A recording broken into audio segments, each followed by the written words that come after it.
یہ بھی قیامت کی شب ہے، اور کل کا دن جو آئے گا وہ بھی کسی قیامت سے کم نہیں ہے۔ کیوں؟ اس لیے کہ کل شہادت محسن اسلام حضرت طالب علیہ السلام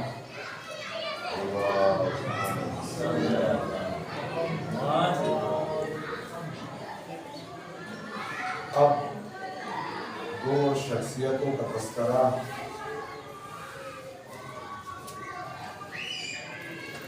بہت مختصر سے وقت میں کوشش کروں گا کہ تھوڑا تھوڑا دونوں کا تذکرہ ہو جائے۔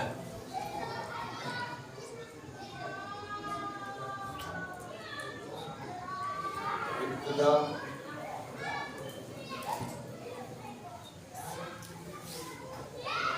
جج سے کی جائے تو بہتر رہے گا۔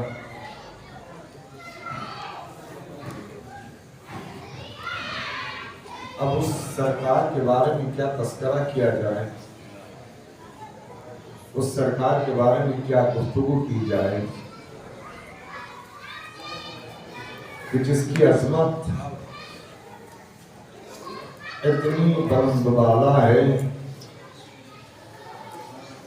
کہ انسان کی فکر بھی وہاں تک نہیں پہنچ سکتی۔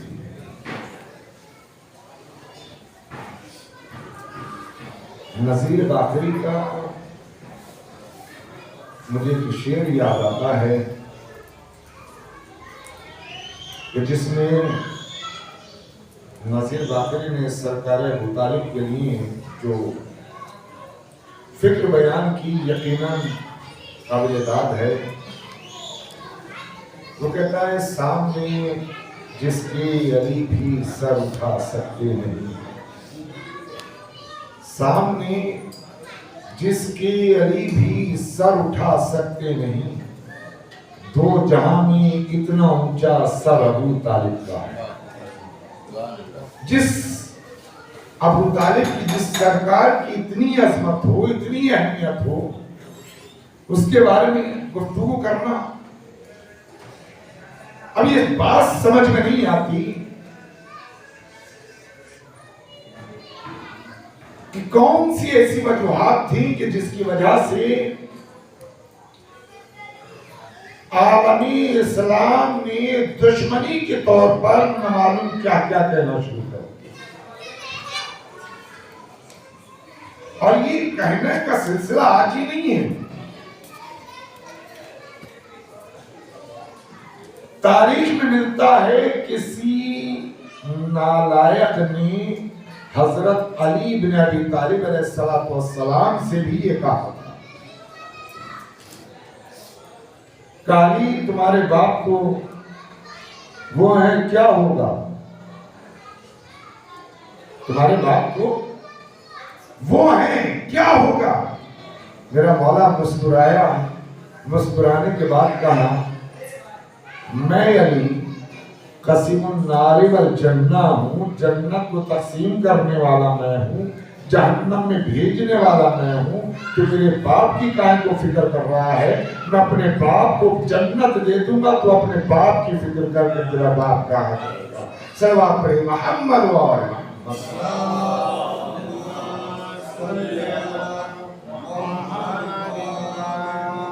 کس عظمت کا تذکرہ کیا جائے؟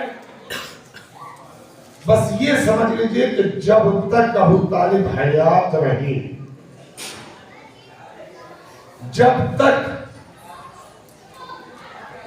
ابو طالب رسول کے ساتھ رہے، قرآن صدا دیتا رہا مکہ امن کی جگہ ہے، مکہ امن کی جگہ ہے، یا جو بھی داخل ہوگا اس کو امان مل جائے گی۔ لیکن ادھر ابو طالب اس دنیا سے رخصت ہوئے، قرآن نے آواز دے دی اے میرے حبیب اب یہ مکہ رہنے کے راجنیت میں یہاں سے ہجرت کر دو۔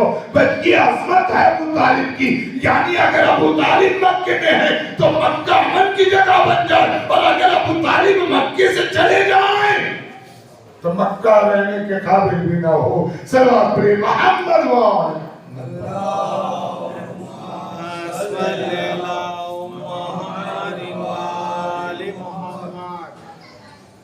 کہ اس عظمت کا، کس بلندی کا تذکرہ کیا جائے. نذیر باقری کا شعر ہے، کہتا ہے جنگ خیبر ہو، احد ہو، بدر ہو، صفین ہو. جنگ خیبر ہو، احد ہو، بدر ہو، صفین ہو، خون جتنا بھی بہا حق پر ابو طالب کا ہے. اتنی قربانیاں، سب کچھ قربان کر دیا. اور فقط ابو طالب نے نہیں بلکہ نسل ابو طالب نے بھی یہی. آج جس امام کی شہادت کا دن ہے جو گزری ہے، ساتویں امام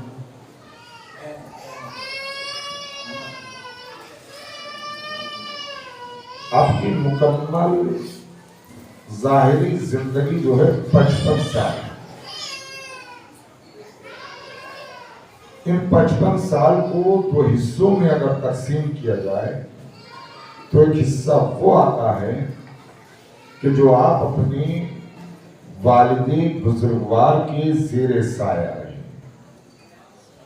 یا یہ کہوں کہ 20 سال آپ نائب امام کی حیثیت سے رہے اور 35 سال اپنے باپ کی شہادت کے بعد آپ امام وقت کی حیثیت سے رہے. اور باپ کی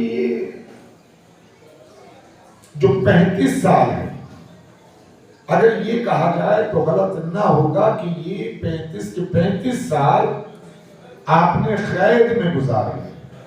ظاہری قید 14 سال کی ہے، ظاہری جو آپ کو قید خانے میں ڈالا گیا وہ 14 سال مسلسل. لیکن یہ پورے 35 سال اس لیے کہ اتنی پابندیاں، اتنی نگرانی امام کے اوپر تھی کہ بیان نہیں کیا جا سکتا. آپ اگر ایک شہر سے دوسرے شہر میں جایا بھی کرتے تھے نا تو عام راستے سے نہیں جایا کرتے تھے، خفیہ راستوں سے جایا کرتے تھے. یہ حالت اس طریقے سے زندگی. اور آپ مقام ابوا، مدینے کے قریب میں ایک مقام ہے ابوا کر کے، وہ آپ کی جائے ولادت ہے. ابوا بھی جو مقام ہے وہ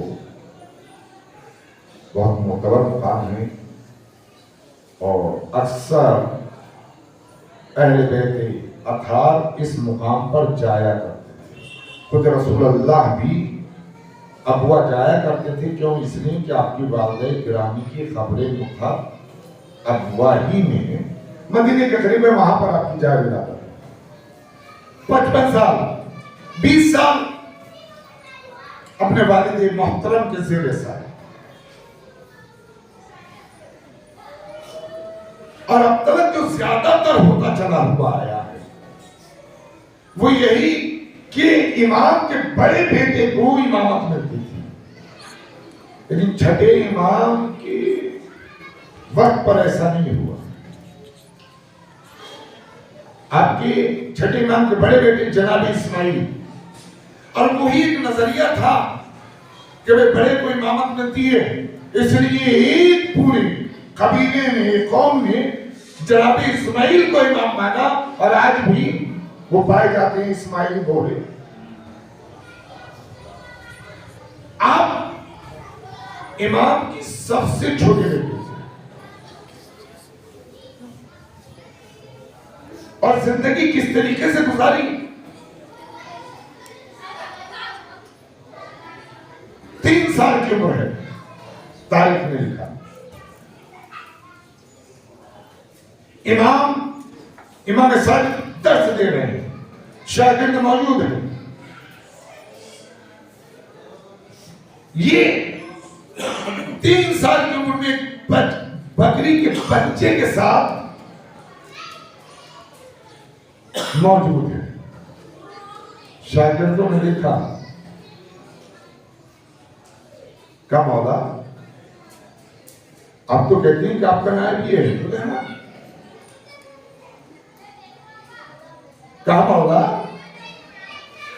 امام وقت کو کھیل کود سے دور رہنا چاہیے. یہ تو 3 سال کے بڑے سے 3 سال بکری کے بچے کے ساتھ کھیل رہے ہیں. امام کو تو اس چیز سے دور رہنا چاہیے. امام کا جواب سنیں گے. امام صادق کیا؟ امام صادق کہتے ہیں اعتراض کس پہ ہے؟ ان پہ ہے نا. مسئلہ ان کا ہے, بات ان کی ہو رہی ہے. ان سے جا کر پوچھو, مجھ سے کیوں پوچھتے ہو؟ اگر یہ بھی ہماری قوم آج کے دور میں کر لینا تو یقین جانے بہت سے جھگڑے ختم ہو جائیں گے. جس کا مسئلہ ہے اس سے پوچھیں, کہیں دوسری جگہ تذکرہ نہ کریں تاکہ بات کا حل ہو جائے. صلوات پڑھیں محمد و آل محمد.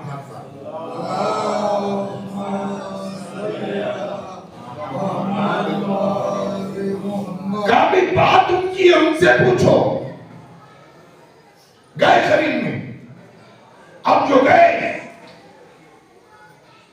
تو یہ اپنے وقت کا امام بکری کے سر کو پکڑ کے کہتا ہے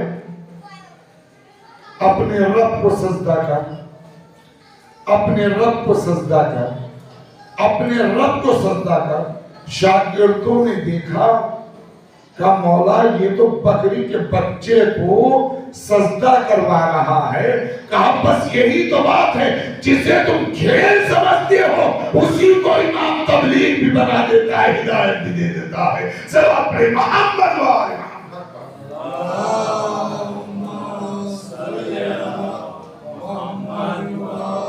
اب ایک جملہ کہتا چلوں, اگر برا لگ جائے تو معاف کر دینا, اور نہیں کرو تو معاف, تو مجھے کوئی پرواہ نہیں.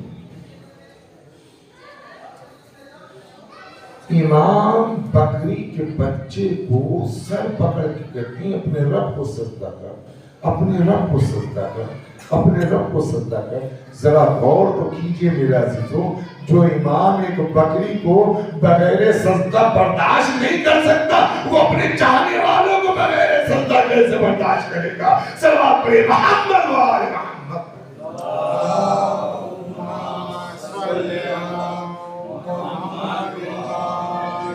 یہ کمسنی کا عالم ہے. ظاہری اعتبار سے 1 سال اور عمر میں اضافہ ہوا, 4 سال. آپ نماز پڑھ رہے ہیں, اب تاریخ نے لکھا کہ آپ نماز جو ہے وہ دروازے کے سامنے کھڑے ہو کر پڑھ رہے ہیں. کہاں؟ دروازے کے سامنے کھڑے ہوگا. مسئلہ کیا ہے؟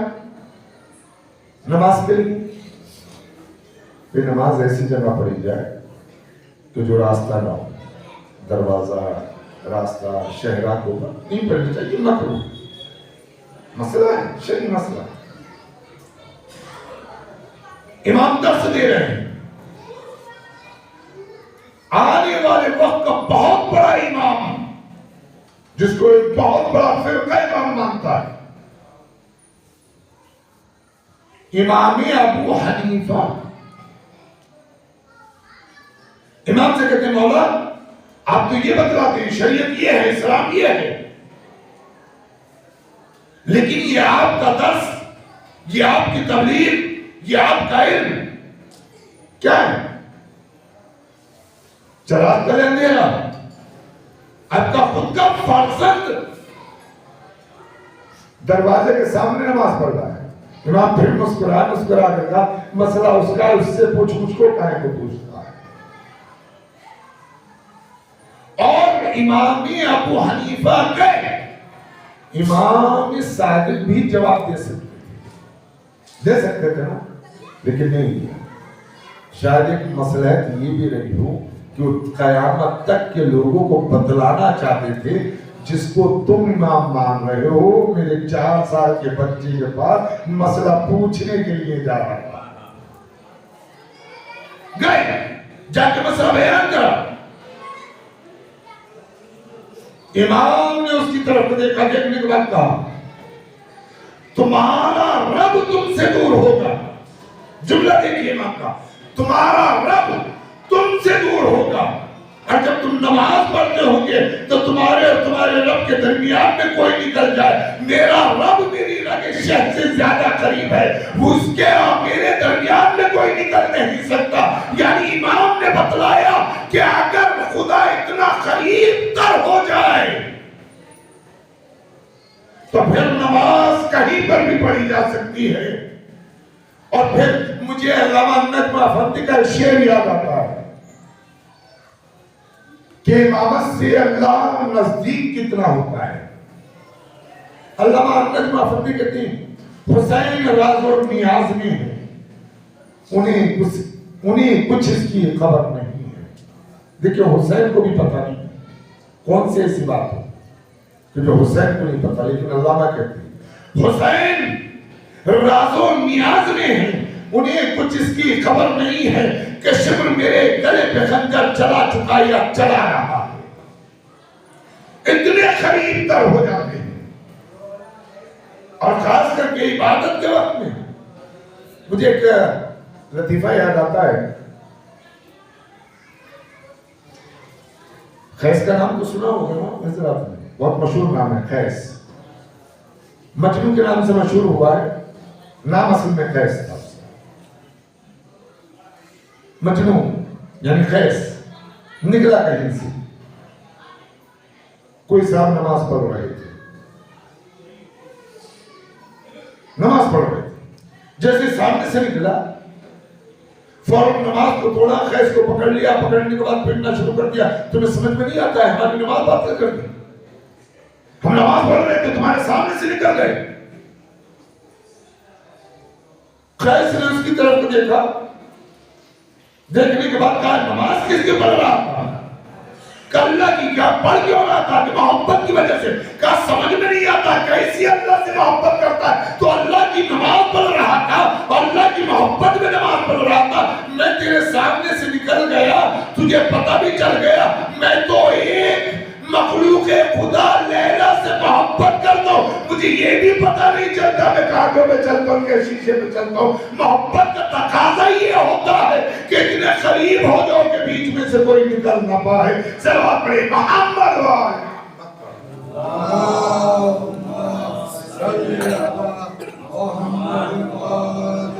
اور یہی صدر امام نے 4 سال کی عمر میں بتلایا، 4 سال کی عمر۔ اور ایک واقعہ آپ کی جوانی کا،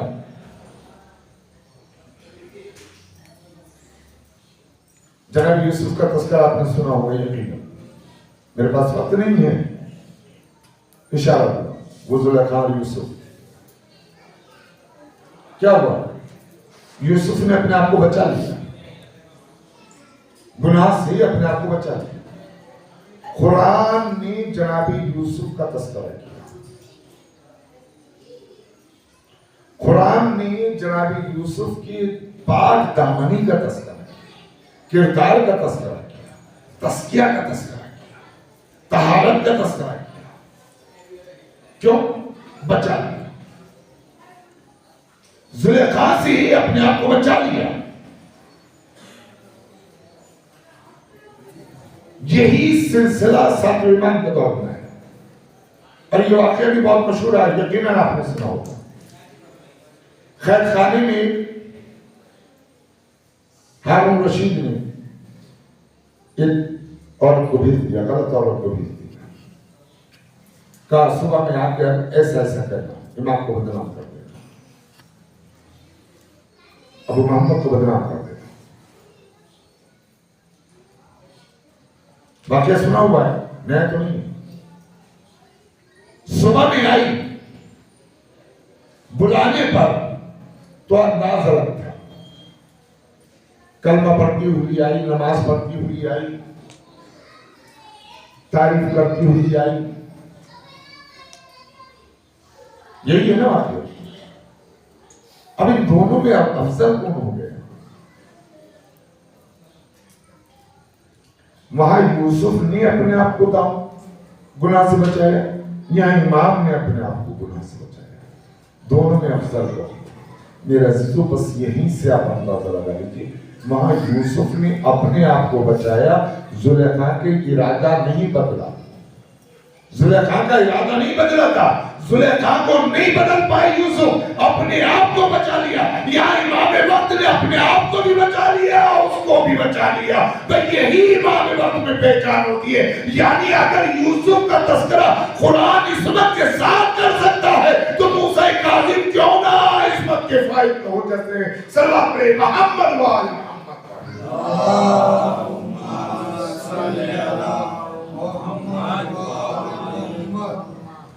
دل کو بدل دیا، ارادہ بدل دیا، غلط تھی مومنہ بنا دیا. اور اسی کو تزکیہ نفس کہتے ہیں. کسی کو مار دینا ہدایت نہیں ہے، بلکہ کسی کے دل کو بدل دینا یہ ہدایت ہے. اور قید خانے میں بہت سزائے اٹھے. آپ کے دور امامت میں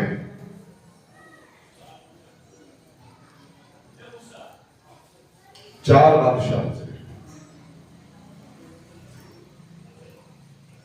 سب سے پہلے منصور دوانقی، جو آپ کے باپ کا قاتل بھی تھا، امام صادق کا قاتل بھی تھا. لعنت تو پڑھ دیجئے کم سے کم. سب سے پہلے منصور دوانقی آپ کی دور حکومت کا پہلا. دوسرا خلیفہ مہدی. تیسرا ہادی. اور چوتھا ہارون رشید. اور ان چار خلیفوں نے امام وقت کو 14 سال قید میں رکھا.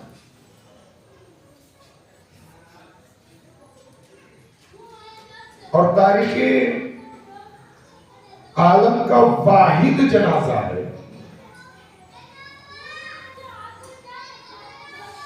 کہ جس کا جنازہ بھی زنجیروں سے جکڑا ہوا ہو.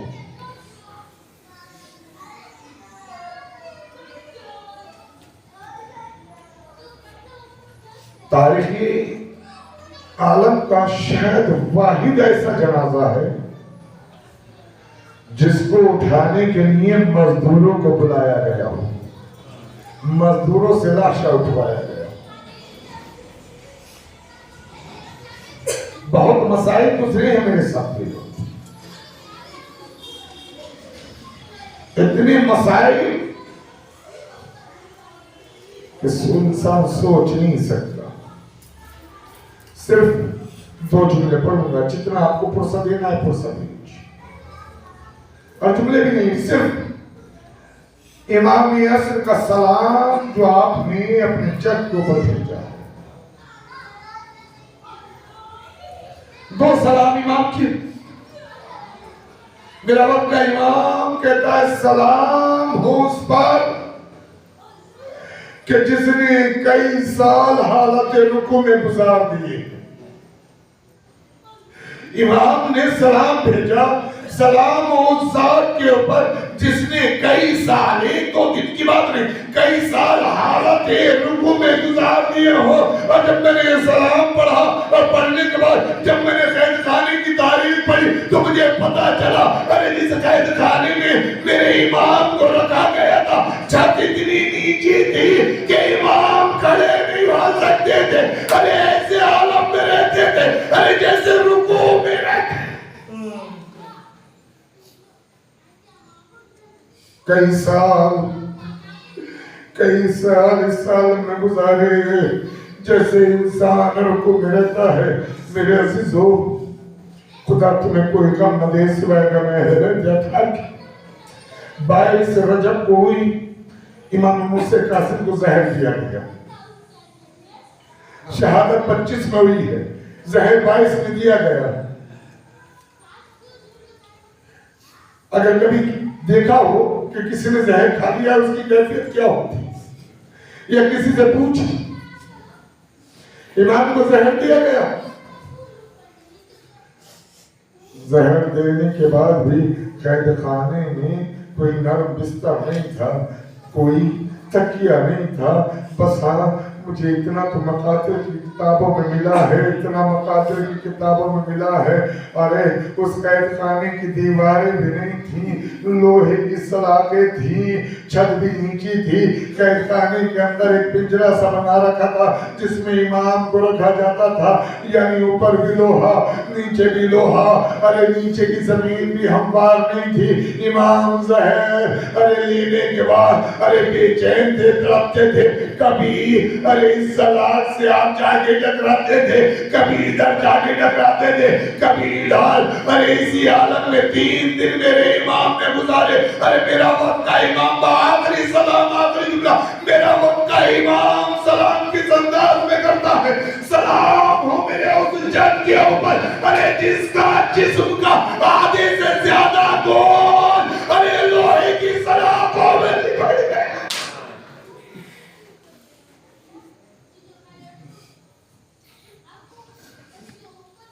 لعنت اللہ القوم الظالمین سيعلمون وسيما سنقدم سنقدم دهر زهرا وبيها وبعدها وبنيها بارے لہا ہمارے اس مختص عبادت کو قبول فرما، بارے لہا صدقہ امام موسیٰ کاظم کے ہمارے تمام گناہوں کبیرہ و صغیرہ کو بخش دے، بارے لہا